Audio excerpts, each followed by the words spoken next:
देखिए, इंडिया गठबंधन और यूपी का मैं बता दूं आपको, अभी तक तो मैं सोचता था कि 80 में 79 सीटें जीतेंगे, लेकिन जो माहौल देखा मैंने भदोही और आसपास, इस बार क्यूटो भी बीजेपी हारने वाली है।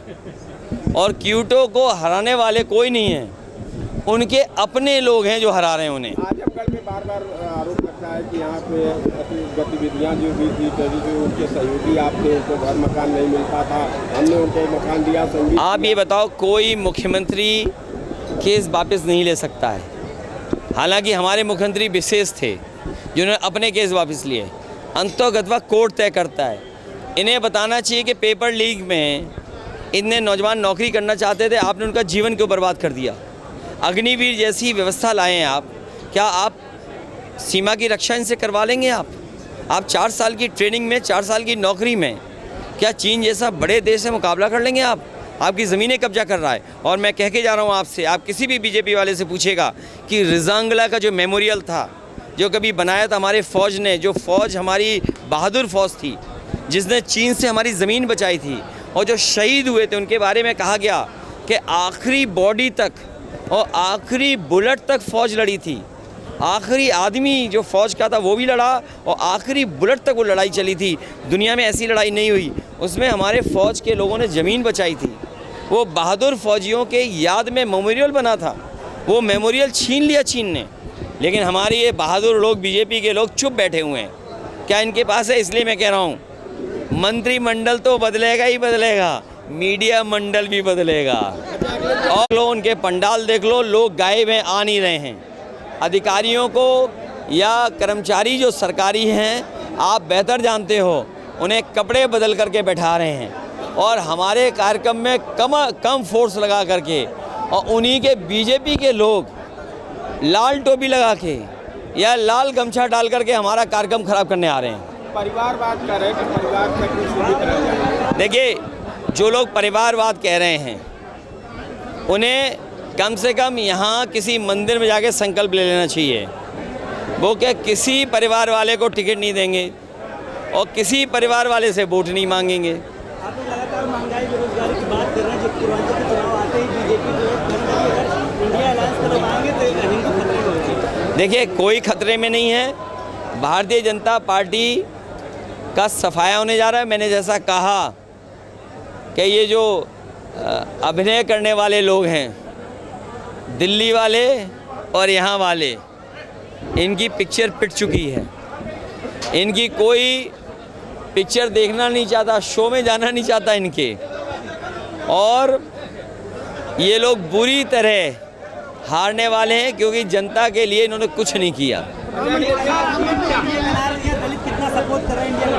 देखिए, मैं बहुजन समाज के लोगों से कहूँगा, और मुझे खुशी है इस बात की कि हर चरण में बहुजन समाज के लोग बढ़ चढ़ करके संविधान बचाने के लिए आगे खड़े हो गए हैं। इसीलिए लोकतंत्र बचाने के लिए और संविधान बचाने के लिए सब लोग आएँ। मैं बहुजन समाज से भी विशेष अपील करूँगा कि वो आएँ और बाबा साहब का दिया हुआ संविधान है उसको बचाएं।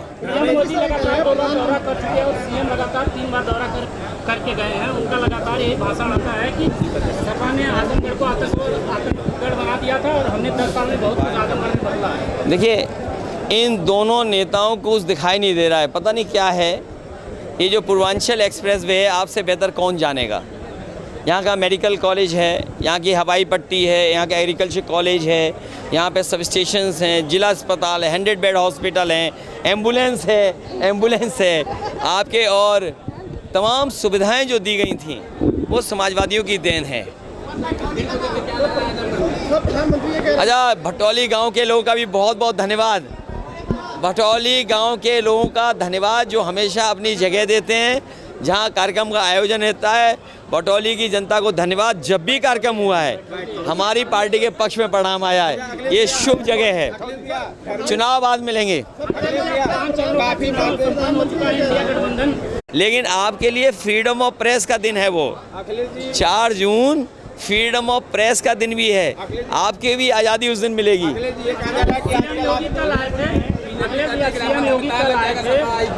क्या नाम था कि